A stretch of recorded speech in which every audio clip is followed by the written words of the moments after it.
ہے اور زیر مطالعہ ہے، اس کا مدعا اور مقصود بالغرض جس چیز کا اس بات ہے وہ دو چیزیں ہیں۔ ایک تو قرآن کی حقانیت کا بیان، اور دوسرا قرآن مجید نے جو بعث بعد الموت کی خبر دی ہے اس کی حقانیت کا بیان، اور اس کے ساتھ قرآن مجید کی عظمت کا اظہار ہے کہ یہ کلام برحق بہت ہی سچا کلام ہے اور قطعی اور یقینی کلام ہے۔ اس کی تکذیب اور اس کا استہزاء یہ قطعاً انسان کے لیے مناسب نہیں ہے، اور جو لوگ اس قرآن کی دعوت کو ناکام کرنے کے لیے اور اس قرآن کی جو وعدے ہیں ان کو جھٹلانے کے لیے، وعدہ یہی ہے نا کہ اللہ رب العزت اپنے رسول کی مدد کرے گا اور یہ دین جو ہے یہ غالب آئے گا، اور اس دین کے جو مخالفین ہیں وہ ناکام و نامراد ہوں گے۔ تو ان چیزوں کی جو تکذیب کرتے ہیں اور ان کا تمسخر اڑاتے ہیں ان کو یہ خبردار کرنا ہے کہ جو قرآن مجید نے وعدہ کیا ہے اور خبر دی ہے اور وعید سنائی ہے، اس کا مذاق اڑانے والے کسی بھول میں نہ رہیں، وہ اسی راستے کے اوپر چل رہے ہیں جو قرآن نے بتایا ہے کہ ان کی تباہی اور بربادی کا راستہ ہے۔ یہ مقصود ہے اس کا سورت کا۔ اور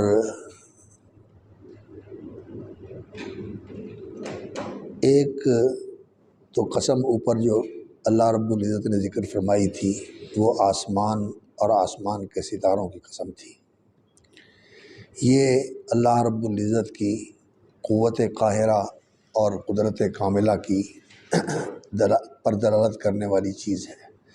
آسمان جیسی عظیم مخلوق کو بنایا اور اس کو سنبھالے ہوئے ہے، اور اس میں ستاروں جیسی عظیم مخلوقات اللہ رب العزت نے پیدا کی ہوئی ہیں اور وہ انہیں کنٹرول کر رہا ہے۔ اور یہ جو آسمان اور ستاروں کا بندوبست ہے یہ اس بات پر دلالت کرتا ہے کہ انسان کی حفاظت کے لیے بھی اس نے ایک نظام مقرر کیا ہوا ہے۔ خود انسان بھی اللہ کی حفاظت میں ہے، اور جو حفاظت میں ہوتا ہے وہ گرفت میں بھی ہوتا ہے، جس کی حفاظت کی جاتی ہے وہ گرفت میں بھی ہوتا ہے۔ اور انسان کے وجود کی حفاظت کی جا رہی ہے تو اس کے اعمال اور جو کچھ اس کے اقوال اور جو اس کے تصرفات ہیں یہ بھی محفوظ کیے جا رہے ہیں، اور ان کی جو حفاظت کی جا رہی ہے تو یہ بے مقصد نہیں ہے، بلکہ اس کا عظیم مقصد ہے، اور وہ یہ کہ جس کی جو حفاظت میں ہے اسے گرفتار کر کے پیش کر دیا جائے گا، اور جو اس کے تصرفات اور اس کے افعال اور اس کے اقوال یہ محفوظ کیے گئے ہیں، یہ بھی ایک دن اس کے سامنے آ جائیں گے، اور پھر اس پر محاسبہ بھی ہوگا، اور اس محاسبے کے بعد جزا اور سزا بھی ہوگی۔ تو اوپر والی قسم جو ہے وہ اس کا یہ معنی تھا، اور اب جو ٹکڑا ہمارے سامنے ہے وہ یہ ہے، اللہ اکبر، والسماء ذات الرجع والارض ذات الصدع انه لقول فصل وما هو بالهزل انهم يكيدون كيدا واكيد كيدا فمهل الكافرين امهلهم رويدا۔ والسماء ذات الرجع، راجع یرجع رجعا و رجوعا، یہ دونوں مصدر استعمال ہوتے ہیں۔ رجعن جو مصدر ہے یہ متعدی معنی کے لیے استعمال ہوتا ہے، اور رجوع والا مصدر جو ہے یہ لازم معنی کے لیے استعمال ہوتا ہے۔ تو والسماء ذات الرجع، قسم ہے آسمان کی ذات الرجع جو لوٹانے کا عمل جاری رکھنے والا ہے، ذات الرجع جو لوٹانے کے وصف سے متصف ہے، جس کا عمل لوٹانا ہے۔ اب لوٹانا کس چیز کے لیے ہے؟ والارض ذات الصدع، اس کے ساتھ مناسبت اس چیز کی ہے کہ آسمان سے بارش برستی ہے، اور وَأَنزَلَ مِنَ السَّمَاءِ مَاءً فَأَخْرَجَ بِهِ مِنَ الثَّمَرَاتِ رِزْقًا لَكُمْ۔ تو انزل من السماء ماء، السماء سے مراد سحاب ہے، اور جو بھی چیز اوپر ہو، بلند ہو، اس کو سما کہہ دیتے ہیں۔ کل ما علاک فہو سما۔ تو والسماء ذات الرجع، اس سے مراد وہ آسمان ہے جو پلٹا پلٹا کے بارش برساتا ہے، لوٹ لوٹ کر بارش برسانے والا ہے۔ یہ اکثر علماء نے اس کا معنی کیا ہے۔ المطر، رجع سے مراد لوٹانا بارش کا اور پانی کا۔ ایک تو یہ کہ بارش ایک دفعہ آتی ہے،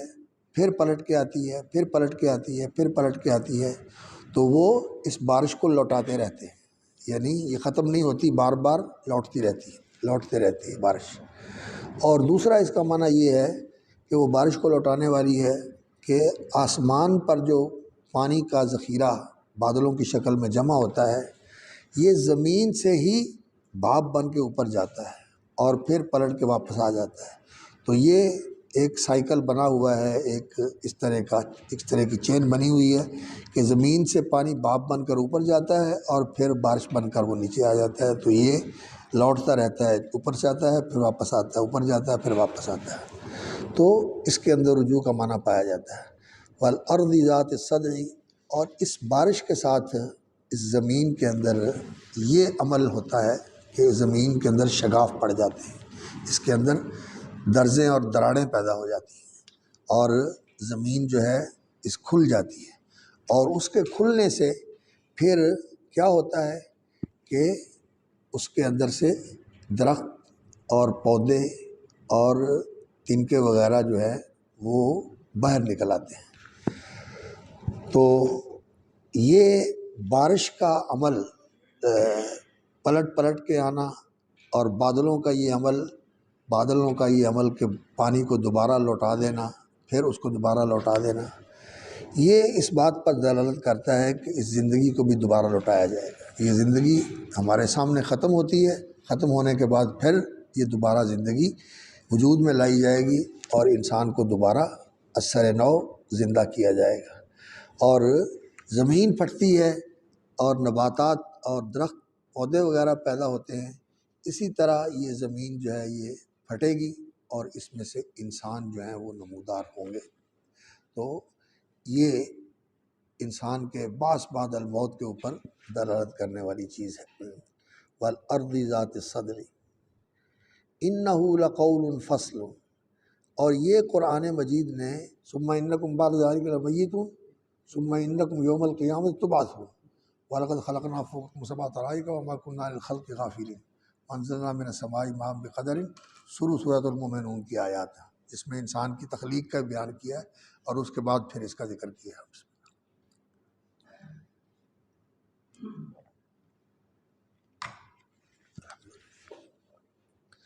تو زمین جو ہے یہ پھٹنے والی ہے، اور قرآن مجید نے اس کی خبر دی ہے اور اس کا بیان کیا ہے۔ اور انہ لقول فصل، یہ قرآن مجید آسمان سے نازل ہوا ہے، اور اس کا ذکر تو یہاں نہیں ہے، لیکن جو سیاق ہے اس سے یہ سمجھ میں آتا ہے کہ یہ قرآن منزل من اللہ ہے اور اللہ کا کلام ہے، اور یہ جو صورت ہے یہ اس قرآن کا حصہ ہے، اور اسی کا یہ ایک صحیفہ ہے، اور اسی کا یہ ایک ٹکڑا ہے، صورت ہے۔ تو یہ پورا قرآن انہو، جو اس سارے سیاق سے سمجھ میں آ رہا ہے کہ یہ صورت قرآن مجید کا ایک حصہ ہے، اور یہ قرآن اللہ کا کلام ہے، اور یہ اللہ کا کلام سارے کا سارا انہو لقول فصل، یہ ایسی بات ہے جو فیصلہ کن ہے۔ فصل کا معنی اصل میں ہوتا ہے تفرقہ، فصلہ کا معنی ہوتا ہے کسی کو جدا کر دینا، فصل جوڑنا اور فصل توڑنا، الگ الگ کر دینا۔ تو قول فصل، یہ ایسی بات ہے جو فیصلہ کن ہے، یعنی یہ فیصلہ کرتی ہے سچ اور جھوٹ کا، حق اور باطل کا، غلط اور صحیح کا، یہ فیصلہ کرنے والی بات ہے۔ اور یہ فرقان ہے، یہ جدا کر دیتا ہے حق کو باطل سے، اور سچ کو جھوٹ سے، اور صحیح کو غلط سے۔ تو یہ فرق کرنے والی بات ہے، اٹل ہے یہ بات، قطعی اور یقینی بھی ہے اور فیصلہ کن بھی ہے۔ وما ہوا بالہزل، اور یہ انتہائی سنجیدہ اور یہ انتہائی اہم بات ہے، یہ کوئی صرف سخن سازی نہیں ہے، یہ بات برائے بات نہیں ہے کہ ایسے ہی بس بات کر دی اور اس کے پیچھے کو معنویت نہیں ہے، بلکہ اس کے اندر حقیقت ہے اور قطعیت ہے،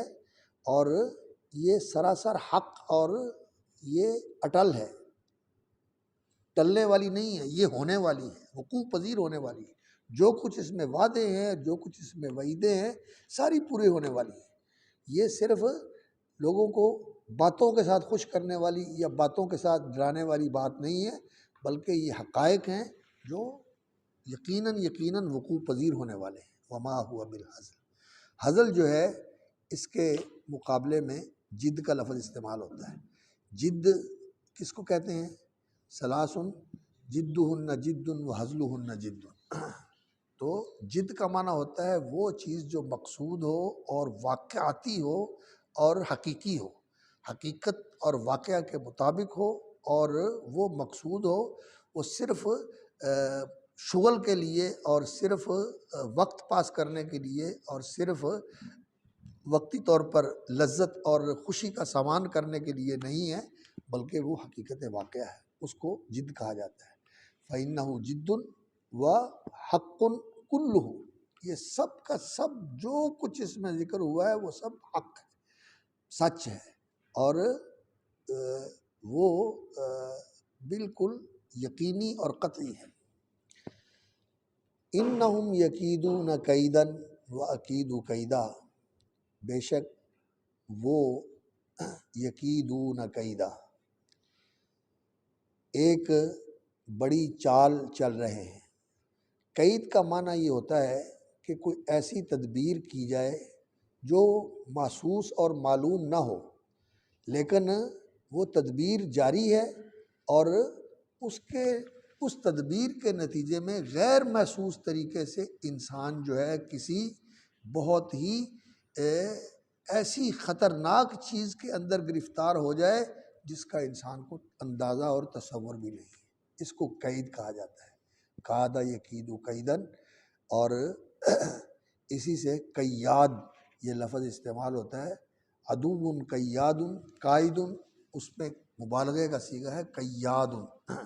بہت زیادہ سازش اور بہت زیادہ خفیہ تدبیر کرنے والا دشمن شیطان۔ تو قید یہ بظاہر ایک ایسا عمل جو محسوس نہ ہو، لیکن وہ ہو کسی اور چیز کے لیے کیا گیا۔ ان قید کن عظیم، تمہاری چال اور تمہاری تدبیر جو ہے یہ بہت بڑی ہوتی ہے، یعنی تم بڑے خفیہ طریقے سے ایسی چال چلتی ہو کہ انسان کو پھانس لیتی ہو اور انسان کو اپنا گرویدہ بنا لیتی ہو۔ انہو من قیدی کنہ، انہو من قیدی کنہ، یہ تو تیری ہی چال لگتی ہے کہ تو اسے پھانس رہی تھی اور تو اسے بہکا رہی تھی، اور تو یہ کام کرنا چاہتی تھی، اور اب یوسف کے سر پہ ڈال دیا ہے، تو یہ تو نے چال چلی ہے اور یہ مکر کیا ہے تو نے ان کو اس میں گرفتار کروانے کے لیے۔ تو یہ خفیہ تدبیر کے لیے قید کا لفظ استعمال کیا جاتا ہے، اور جب اللہ رب العزت کی طرف اس کی نسبت ہوتی ہے تو یہ تدبیر جو ہے مجرم کو سزا دینے کے لیے ہوتی ہے، یہ مجرم کو سزا دینے کے لیے ہوتی ہے، جیسا کہ فرمایا وہ املی لہم ان قیدی متین، میں انہیں مہلت دیتا ہوں، انہیں ڈھیل دیتا ہوں، اور میری تدبیر بڑی محکم تدبیر ہوتی ہے، وہ ایسی ہوتی ہے کہ یقیناً وہ جس کے خلاف کی جاتی ہے وہ اس میں گرفتار ہو کے رہتا ہے۔ انہم یکیدون کیدا وَأَکِیدُ کیدا، اور میں بھی ایک تدبیر کر رہا ہوں، یا میں بھی ایک چال چل رہا ہوں، اور ایک ایسا پھندہ ان کے لیے میں نے نصب کیا ہوا ہے جس میں یہ گرفتار ہو کے رہیں گے۔ یہ مقابلتاً اس کے مقابلے میں یہ لفظ استعمال ہوتا ہے، اور یہاں بھی اسی طرح استعمال ہوتا ہے یکیدون کیدن وَأَکِیدُ کیدا، اور اللہ رب العزت کے لیے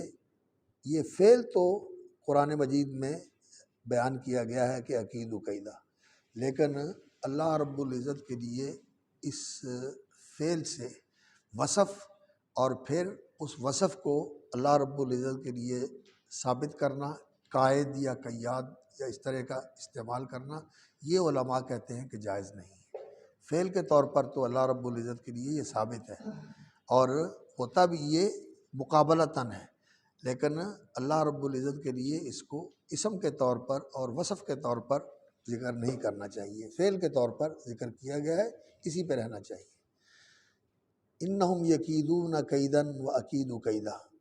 ان کی تدبیر اور ان کی چال یہ ہے کہ قرآن کو جھٹلا دیا جائے، اس کو کہانت کہہ کر، اس کو جادو کہہ کر، اس کو شاعری کہہ کر، اس کو دیوانے کا نعوذ باللہ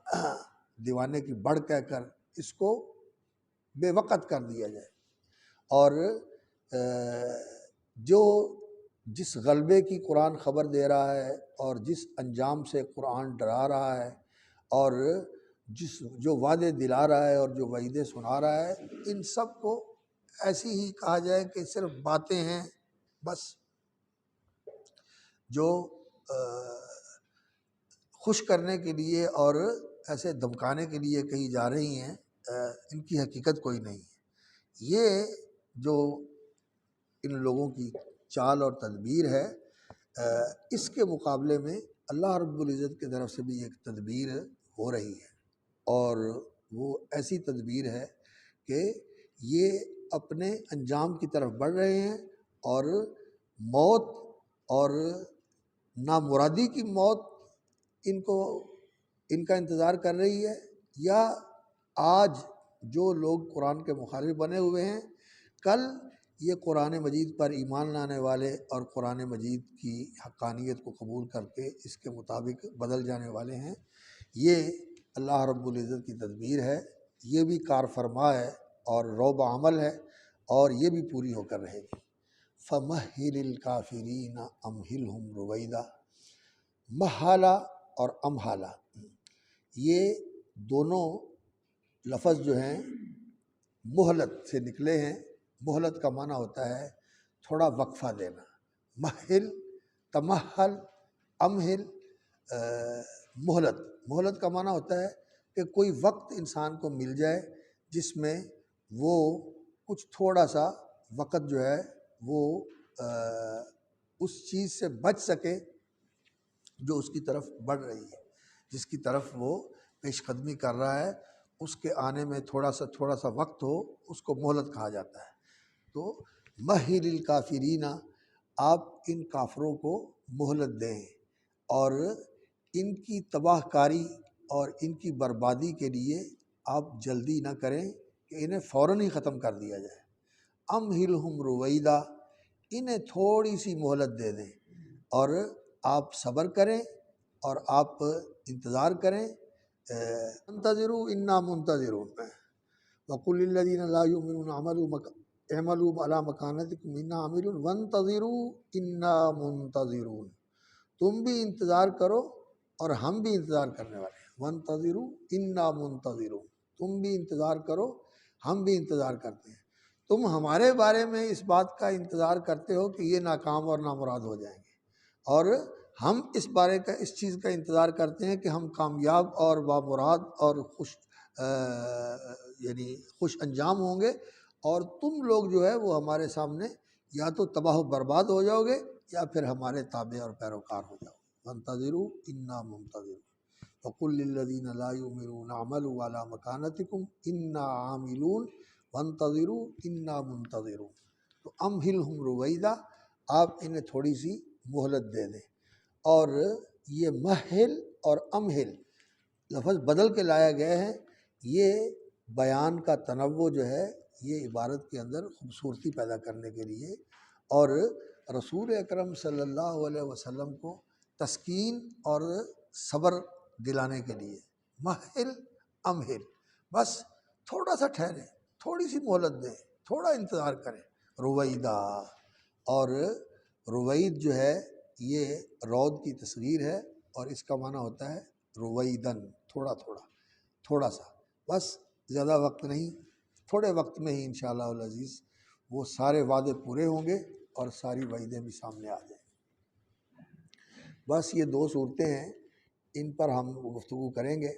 اور پھر انشاءاللہ جو ہے نا وہ الصبر والطوال کی طرف ہم پلٹائیں گے انشاءاللہ۔ وہ 7 لمبی صورتیں جو ہیں نا ان کے اوپر گفتگو ہوگی، اور یہ چونکہ بہت پڑھی جاتی ہیں نمازوں کے اندر، تو ان کے اوپر تدبر کی نظر ڈالنا ضروری ہے۔ باقی جو اگلی صورتیں ہیں نصف آخر عما یتساءلون کا، اس کا آپ خود مطالعہ کر لیں۔ تو سورۃ الاعلیٰ جو ہے یہ مکی صورت ہے، اور اس صورت کے اندر جو حقیقت بیان کی گئی ہے وہ اللہ رب العزت کی صفات اور اس کے افعال کا تذکرہ کر کے اس کی تسبیح و تنزیہ کا حکم دیا گیا ہے۔ اور یہ تسبیح و تنزیہ کا جو حکم ہے یہ اس بات کے لیے نقطہ آغاز ہے کہ اس میں رسول اکرم صلی اللہ علیہ وسلم کے لیے ایک بڑی بشارت ہے، اور آپ صلی اللہ علیہ وسلم کو خوشخبری دی جانے والی ہے، اور آپ پر کسی نعمت کا انعام ہونے والا ہے، تو اس کی طرف اشارہ کرنے کے لیے اس کا آغاز جو ہے وہ تسبیح سے ہوتا ہے۔ تو پہلے سورت کی تلاوت کر لیتے ہیں، پھر انشاءاللہ اس پر گفتگو شروع کرتے ہیں۔ تلاوت کریں ساتھی، بسم اللہ۔